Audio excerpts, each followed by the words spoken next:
That's kind of hard to hide. Do you have one at home? I have one at home, of course I do, but that's plastic. That says Colgate on it. The ones that the Civil War soldiers carry were actually bone-handled ones or wooded ones, and it's actually kind of hard to find those. And even nowadays, I still wouldn't use it. What were the brushes made of? Mostly horsehair. Wow. Is it hard, stiff enough?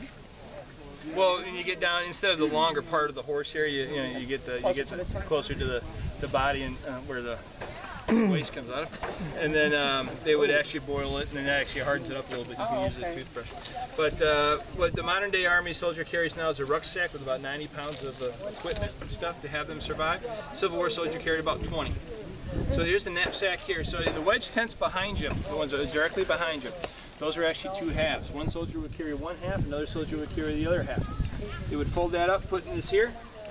Then you would take your standard blanket, which I have on my cot, you fold it up and put in there as well.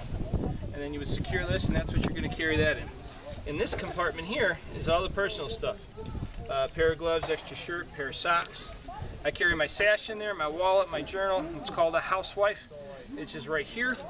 Housewife is what almost every Civil War soldier carried, because if I get a hole in my my trousers, my socks, my shirt, I can't just go out and buy a new one. I can't go to the quartermaster and say, hey, give me a new pair of pants. Not going to happen. We had to fix our own stuff. So a lot of times I have patches. You can see here I have some patches here, there.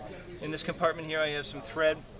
Things that we also carried in there, which I find more convenient because it's easier for me to find. I had two little small candles. We didn't have flashlights. You could read by the campfire, but if you get too close, you either get too hot and sweaty or your book's going to catch on fire. You want to write a letter to your wife or your sweetheart, you don't want your buddies to see it. You want to do it in your tent, you want to do it by candlelight, you have to write that one. Other things that we carry, which is very handy, is your standard pocket knife. And yes, they had these back then as well. This one actually has got that little niche for your thumb. Take it out, it's a little easier. They actually didn't have pecs, so you actually really had to be able to grab it and pull it out. And there's no safety on it either, so you really have to watch what you're doing.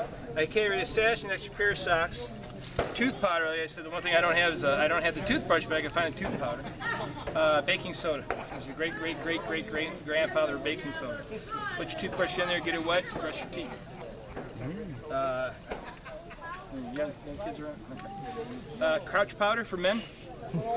This is your baby powder. This is talcum powder, baby powder, what they use. It's the great-great-grandfather of that. Because obviously we walked everywhere. We can't take trains. We could, but we didn't. We walked about 20 to 22 miles a day. So therefore, when you're walking around, when you're a male and it's hot and sweaty and wool pants, rashes happen. Crouch powder was your best friend. Because I do shave, I have the ring of hair, and I'm too young to look like my dad yet. So I shave my head, so therefore I carry a shaving kit with me. It's your straight razor, not your safety razor, not Gillette, not what else is out there these days. I don't even know. But straight razor. I could take either one of these, believe it or not, soap it up, with a little bit more water than normal, and I can actually apply it to my face and shave.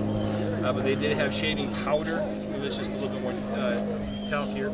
Pop knife, and the other things that we carry are your standard issue muskets. This is the British 1853 Enfield. The British Army actually still uses what's called their Enfield. It's their standard weapon, even though it's an automatic weapon nowadays, but this is the first version of it. The Union Army also carried this one, which is the 1861 Springfield. You guys caught me, I was still trying to get all my stuff out. But modern Army these days have magazines, belt-fed ammo, everything else. What we did, everything was by hand. So here for us our cartridge belt. When you'll see in the battle today, when we rip the powder off, which is in here, it's our cartridge box. This carries all of our ammo. It's all paper, it's all black powder. The only thing that's missing out of that is the actual mini ball on top. And then another thing we got to do is always put a cap on the nipple there, and then from there we can actually fire the weapon. And then we also have a bayonet as well. That's actually 1.5 pounds, so actually it's a 9-pound gun. You put that sucker on there, it's a 10 to 11-pound gun.